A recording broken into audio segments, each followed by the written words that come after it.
हमारी बिहार चुनाव यात्रा पहुंची थी मधुबनी के हम भवानीपुर गांव में हैं और ये पीछे आप देख रहे हैं जो प्रांगण है यह है उगना महादेव मंदिर का। मधुबनी में अगर बात करिए तो इस मंदिर का अक्सर बातों में जिक्र आता है। इस मंदिर से जुड़ी कई बातें हैं, किस्से हैं, कहानियां हैं, कुछ धार्मिक भावना है, धार्मिक कुछ किस्से कहानियां हैं जो इस मंदिर को पूरे जिले में एक महत्वपूर्ण स्थान बनाते हैं। आज बिहार में आखिरी चरण का चुनाव है, 76 सीटों पे चुनाव में लड़ा जा रहा है, 76 सीटों पे आज वोट डाले जा रहे हैं। तो ऐसे में हमने समझा कि हम मधुबनी जिला आए हैं और जब इतनी बातचीत जब लोकल लोगों से हुई, जब पता चला इस मंदिर की महत्व के बारे में, तो हमने सोचा कि यहाँ आना भी बड़ा जरूरी है। हम अब यहाँ आके लोगों से बातचीत करेंगे और जानेंगे कि इस जो ये उगना महादेव मंदिर है इसकी खासियत क्या है, इतना ये प्रख्यात, इतना ये चमत्कारी मंदिर क्यों माना जाता है और लोगों के दिल में, मधुबनी जिले के लोगों के दिल में इसका इतना खास स्थान क्यों है।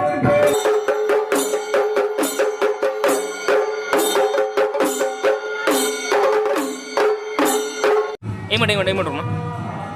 हमारी चुनाव यात्रा का ये आखिरी पड़ाव है मधुबनी जिले के भवानीपुर गांव का उगना महादेव मंदिर। अगर हम मधुबनी में आप किसी भी आदमी जिक्र करिए, बात करिए तो उगना महादेव का जिक्र जरूर आता है। तो ऐसे में एक क्यूरियोसिटी डेवलप होती है कि ऐसा क्या है इस मंदिर में कि हर आदमी, हर शख्स इसका नाम लेता है। इसी सवाल की खोज में हम उगना महादेव मंदिर ही आ लिए। हम इस प्रांगण में बैठे हैं और हमारे साथ उगना महादेव के पुजारी जी बैठे हैं। पुजारी जी, बहुत बहुत धन्यवाद आपका हमें समय देने के लिए। आपका नाम क्या है? मेरा नाम यहाँ पर प्रचलित नाम ठाकुर पंडा जी कहते हैं लोग, वैसे फुल नेम नारायण ठाकुर पंडा जी हैं जी।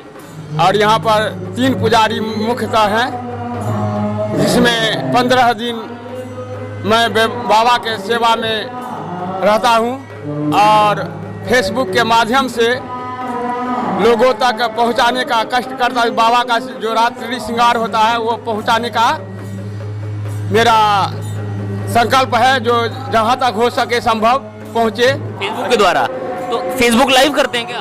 अब फेसबुक से लाइव होता है और हर उगना करके पेज बनाया हुआ हूँ, उससे भी लाइव होता है। सिग्नल बढ़िया आते हैं? नेट ठीक चलता है यहाँ पर? जियो का नेट अधिक चलता है, होता है।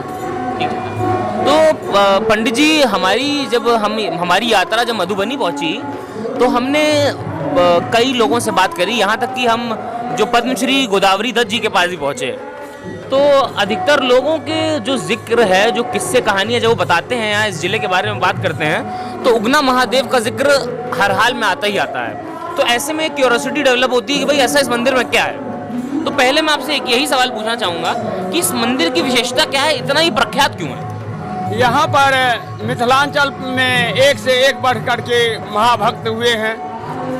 विद्यापति जी के भक्ति भाव से उनकी रचना सुनने के लिए भोलेनाथ कैलाशपुरी छोड़ करके इस मृत भुवन पर आए। बिस्बी में, विद्यापति गांव बिस्बी में आए और वहाँ पर आकर के अपना रूप बदल के एक विप्र फटा पुराना कपड़ा पहन करके आए और बोले हमें आप नौकरी में रख लीजिए। तो नौकर का कोई परिचय होना चाहिए। तो विद्यापति जी बोले ये तुम्हारा नाम क्या है? विद्यापति जी कौन है? विद्यापति जी महाकवि थे। अच्छा, विद्यापति जी की बात कर रहे हैं? महाकवि विद्यापति। अच्छा, ठीक समझ। उनका पूरा नाम विद्यापति ठाकुर जानते हैं जी। तो मिथिलांचल में एक से एक बढ़ करके महापुरुष हुए हैं। कवि कलाकारों की तो धरती है मिथिलांचल जी। तो उन विद्यापति जी के यहाँ नौकर के रूप में आए और बोले, तो विद्यापति जी कहने लगे तो तुम्हारा नाम क्या है? तो भोलेनाथ जो रूप बदल के आए थे उन्होंने कहा जो मेरा नाम कोई उगना और कोई उदना कहता है, तो तेरे परिवार में और कौन से लोग हैं?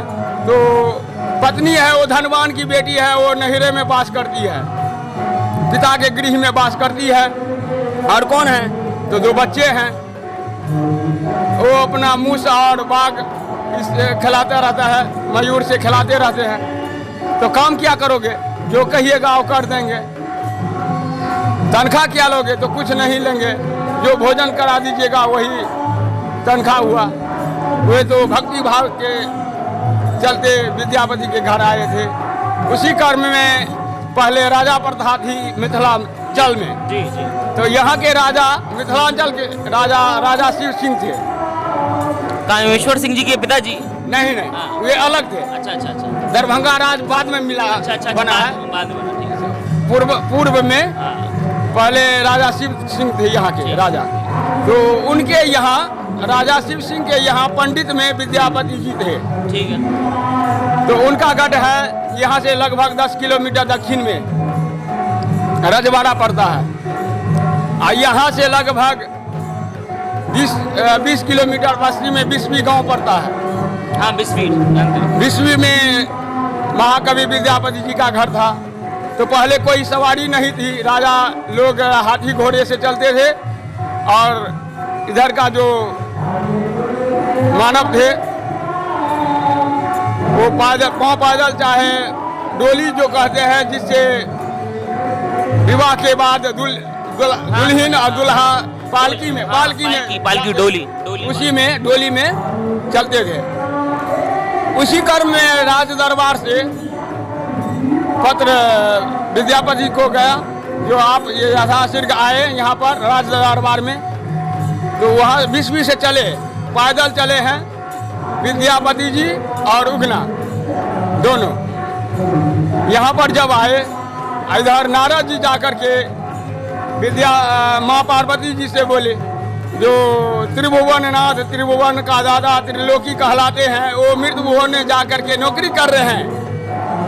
ये कैसी भी डमना है माते, कैलाश सुनसान लग रहा है, आप अकेली बैठी हुई हैं। किसने बोला? ये किसने बोला?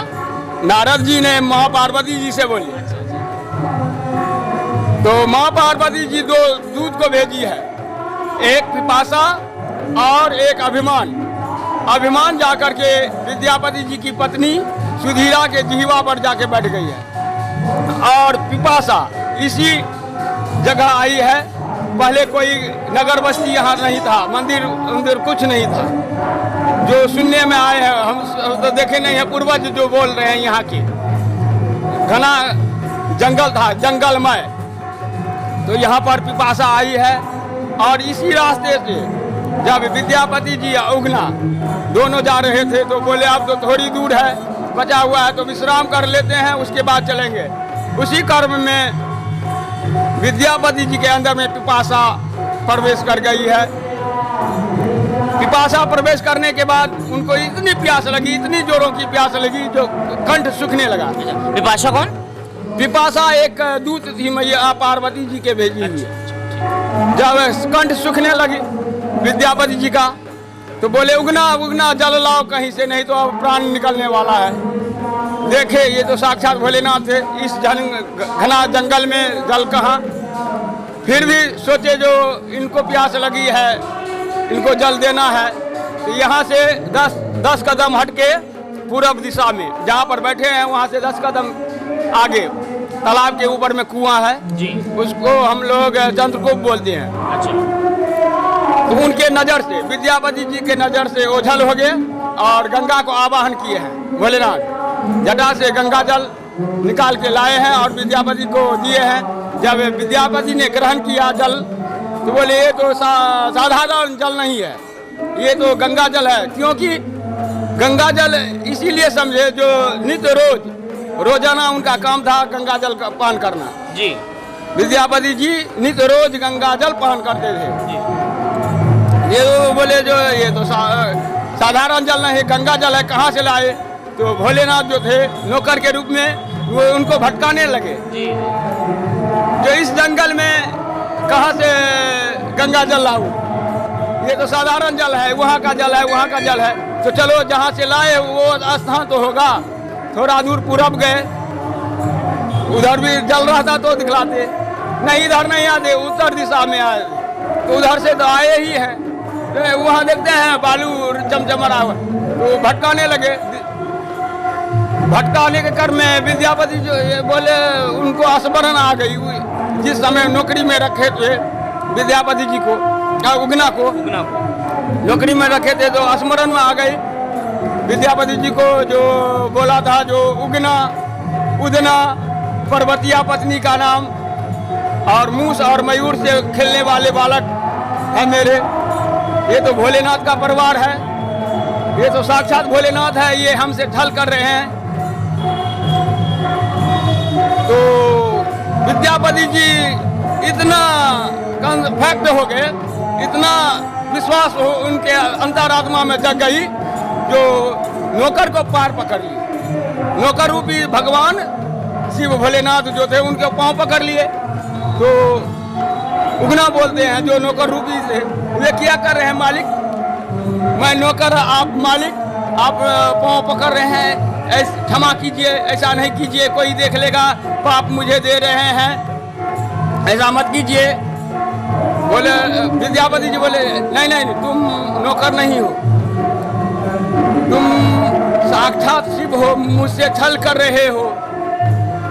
अब बता दो, अब भी बता दो तुम कौन हो, देव हो कि मानव के रूप में कौन हो, बता दो मुझे। अब मेरा अंतरात्मा विश्वास जगी है जो साक्षात शिव हो तुम। तो भोलेनाथ अपना और शर्त कर रहे हैं इसी जगह पर, जो घटना घटी है, जो घटित होने वाली है, ये दूसरे जगह नहीं बतलाने को। जिस दिन बता दीजिएगा उस दिन से आपका साथ छोड़ देंगे, मनुष्य जो रूप मानव रूप में जो है छोड़ देंगे और वैसे रहेंगे, अदृश्य में रहेंगे, साक्षात रूप में नहीं रहेंगे।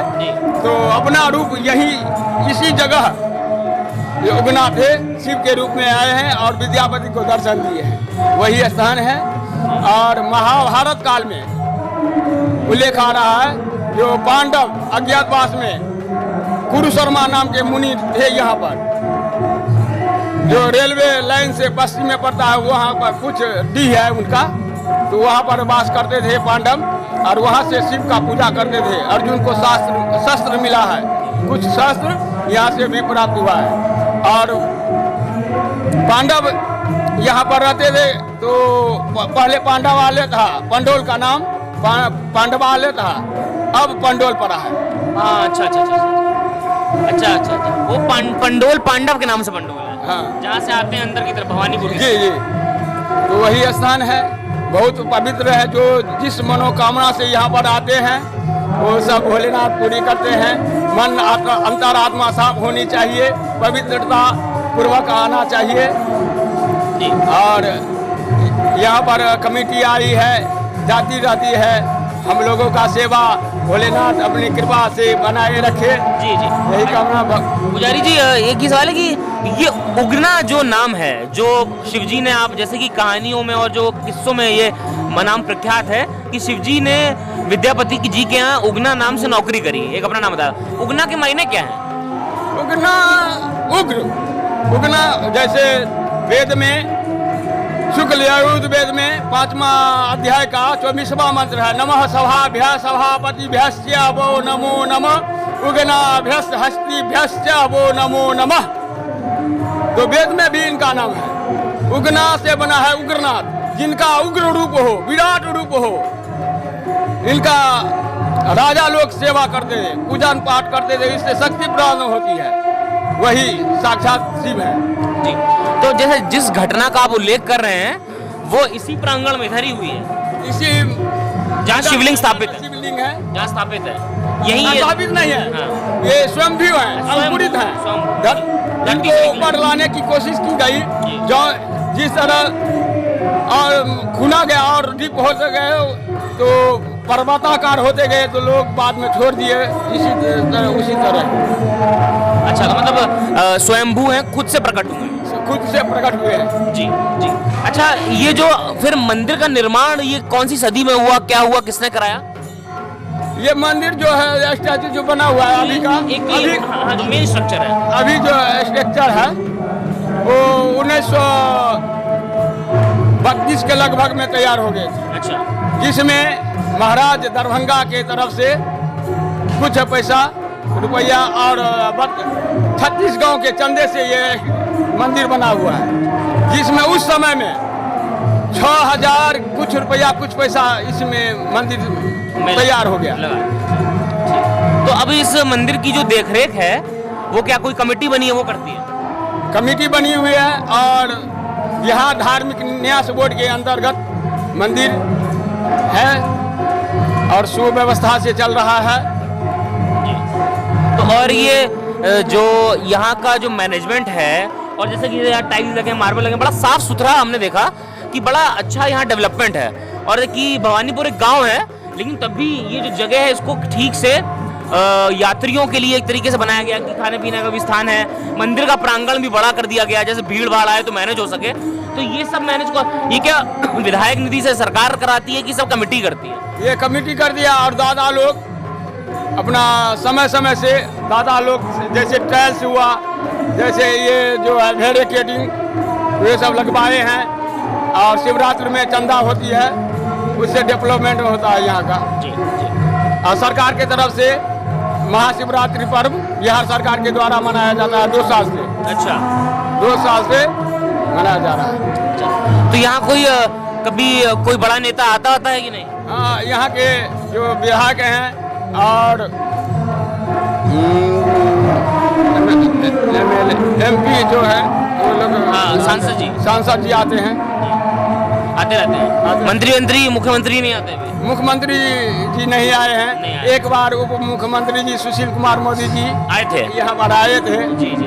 और बिहार बोर्ड के अध्यक्ष जो कुणाल जी थे, वो भी 2 बार यहाँ पर आए हुए हैं। जी जी। अच्छा पंडित जी, अब एक जरा सामाजिक प्रश्न आपसे पूछने का मन कर रहा है कि जैसे कि जो एक पुरानी गांव में और ऐसी जो पुरानी एक व्यवस्था थी कि जो मंदिर के मठ के जो पुजारी होते थे, उनका समाज पर, गांव पे एक प्रभाव होता था।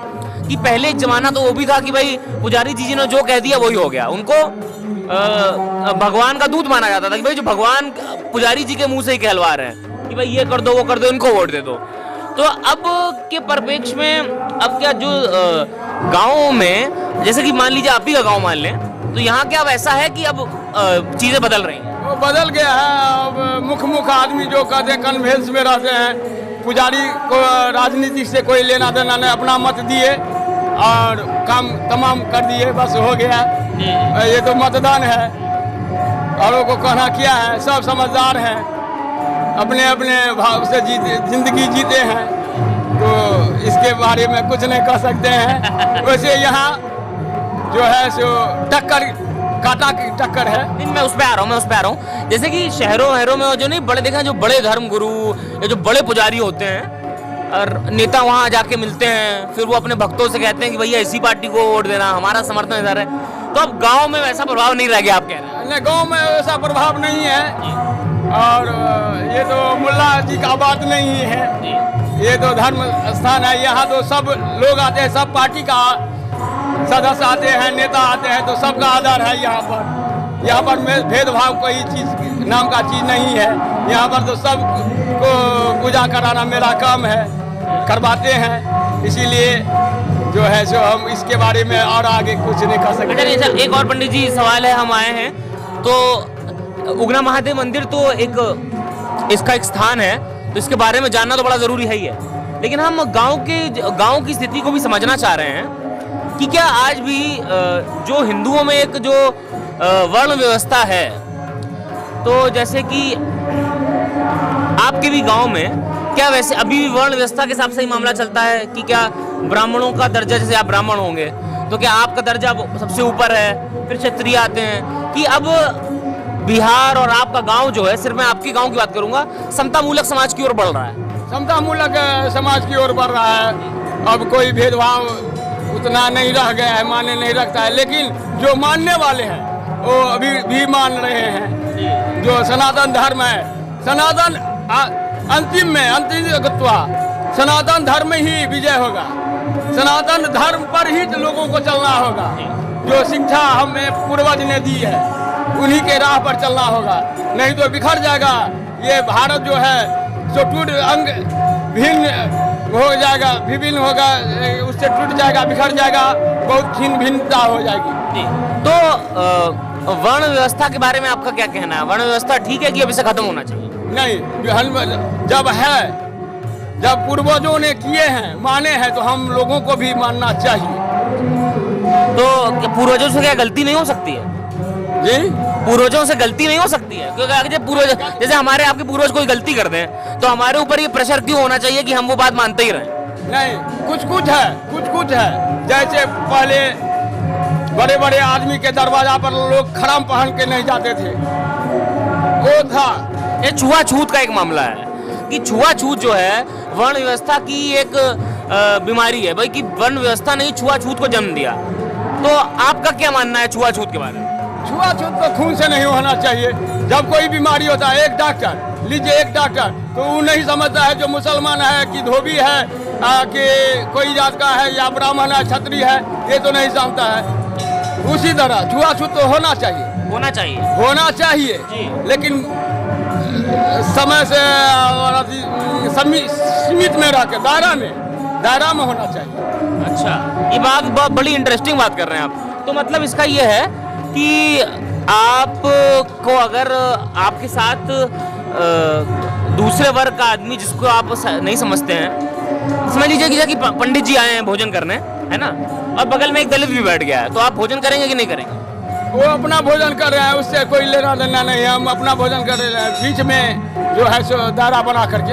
अच्छा, छुआछूत आपके हिसाब से होना चाहिए? होना चाहिए। अच्छा, और आपके यहाँ जैसे गांव में कुएं का जो मामला है, तो कुएं से सब पानी निकालने की अलग अलग कुआं है? नहीं, वही से जल चढ़ता है भोले बाबा को। नहीं, भोले बाबा का जल नहीं, जैसे घरेलू काम के लिए कि जैसे पुजारी जी इस कुएं से जल यूज करते हैं, तो जो दलित है वो कहाँ का पानी यूज करते हैं? पूजा में छुआछूत नहीं है, पूजा में छुआछूत नहीं है। छुआछूत किस चीज में? छुआछूत में जैसे विवाह हुआ, विवाह संस्कार हुआ, जैसे पंक्ति में बैठ के भोजन करना हुआ, उस चीज में है। बोले ये बाबा के यहाँ छुआछूत नहीं है, कोई भी जाता है पूजा कर सकते हैं। नहीं, तो जैसे कि भगवान के घर में छुआछूत नहीं होना चाहिए, तो शादी विवाह जो भी है, भगवान तो भाई हर जगह है, और ये जो सृष्टि है, हिंदू माइथोलॉजी भी यही कहती है कि भाई सृष्टि का जो निर्माण, जो सृष्टि का जन्म भी भगवान नहीं किया है, तो जब उनके मंदिर में छुआछूत नहीं है तो फिर बाहर क्यों होना चाहिए? ऐसे है जो सामाजिक परिवेश बना हुआ है, सामाजिकता को देखते हुए जो पूर्वजों ने हम लोगों पर थोप दी है, समझे चाहे बना दिए हैं, उनके अनुरूप चल रहे हैं, बल्कि अपने दिशा निर्देश के अनुसार नहीं चल रहे हैं हम लोग। तो मतलब जो पूर्वजों ने सिखा दिया उसको आगे बढ़ा। जी, उन्हीं सिर पर रख के चल रहे हैं हम लोग। मतलब आपके हिसाब से इतनी कोई गलत बात नहीं है छुआछूत? गलत बात नहीं है, दायरा में रहना चाहिए, अपना सब कुछ दायरा में चलते रहे। पैर और छुआते हैं दलितों से? जी, दलितों से पैर और छुआते हैं? हाँ, पैर छुआते हैं, सबसे छुआते हैं, आशीर्वाद देते हैं? आशीर्वाद सब लोगों को देते हैं। पंडित जी, जैसा कि आप पुजारी हैं, आप गांव के कुछ प्रमुख लोगों में से एक हैं, क्योंकि गांव की व्यवस्था ऐसी होती है कि पुजारियों का अपना एक स्थान होता है। तो गांव के जो राजनीतिक परिपेक्ष है, जो राजनीतिक परिवेश है, उसको आप किस नज़र से देखते हैं? इस चुनाव आपके यहाँ वोट डल चुका है, इस चुनाव आपके यहाँ किन मुद्दों पे वोट पड़ा? सबसे पहली बात कि आपके यहाँ दिक्कतें क्या हैं, गांव में दिक्कतें क्या हैं? दिक्कत तो कोई दिक्कत ही नहीं है। दिक्कत नहीं है, सब काम चल रहा है, ठीक ठाक से चल रहा है। पंचायत लेवल पर मुखिया जी के माध्यम से और सरकार के माध्यम से नल जल योजना सब कुछ ठीक ठाक से चल रहा है। अब जिसका जैसा मनसा हो वो मनसा को नहीं टाल सकते हैं। बाढ़ में पानी नहीं आता है जी? बाढ़ में पानी वानी नहीं पड़ता है? बाढ़ का पानी नहीं यहाँ पर आता नहीं। तो इस बार जो वोट है वो किन मुद्दों पर गिरा है और किस परसेंटेज में कहाँ गिरा है? कांटा की टक्कर है, न कह सकते हैं कौन पार्टी जीतेगा कौन हारेगा। टक्कर में कौन कौन है यहाँ पर? जो है VIP पार्टी से सुमन महासेठ और राष्ट्रीय जनता दल से समीर महासेठ, दोनों में कांटे का टक्कर। बीच में अरविंद पूर्वे जी हैं लोजप्पा से जी। तो आपने किसको वोट दिया? ये नहीं कहते, ये तो मतदान है, कर सकते हैं, मतदान में नहीं कर सकते हैं। चलिए ठीक है, आपके हिसाब से क्या राज्य में बदलाव होना चाहिए कि नहीं होना चाहिए? अभी तो वैसे नहीं होना चाहिए, क्योंकि सब ठीक ठाक चल रहा है, वैसे अपना मत है जी। ठीक, तो जैसे कि देखा आपने, पुजारी जी से बात चल रही थी, बात तो उगना महादेव मंदिर से शुरू हुई, इसके इतिहास से, इसकी पौराणिक कथाओं से शुरू हुई, होते होते वर्ण व्यवस्था छुआछूत पर आ गई। पंडित जी की एक जो पुजारी जी इनकी खास बात यह है कि ये इन्होंने हर बात सवाल का जवाब बड़ी साफ गोई से दिया। आप इनकी बात से सहमत हो सकते हैं, नहीं हो सकते, मैं कुछ बातों से बिल्कुल सहमत नहीं हूँ, लेकिन इस बात का तो इनको क्रेडिट देना होगा कि इन्होंने बातें साफ गोई से करी। इन्होंने उसका रीज़न बताया। रीज़न मानना न मानना हमारा आपका काम नहीं है, हमारा आपका काम है, इनका काम, इनका अपना परसेप्शन है, अपने चश्मे से दुनिया को देखते हैं। राजनीति में बात हुई तो उन्होंने बताया कि कांटे की टक्कर है। कांटे की टक्कर खैर पूरे प्रदेश में, ये कोई खास विश्लेषण नहीं हुआ। हमारा मकसद था उगना महादेव का जो पौराणिक महत्व है और जो इस जिले पे इसका प्रभाव है उसके बारे में आपको बताना, समझाना। बातों बातों में वर्ण व्यवस्था, छुआछूत, सामाजिक मुद्दे, समतामूलक समाज की बात हो गई तो कुछ विवादास्पद बात भी निकल आई, लेकिन अंत में बात सार्थक रही। मेरा नाम दृष्टांत है, कैमरे के पीछे ऋग्वेदांश और समर्थ हैं। यह है उगना महादेव का प्रांगण।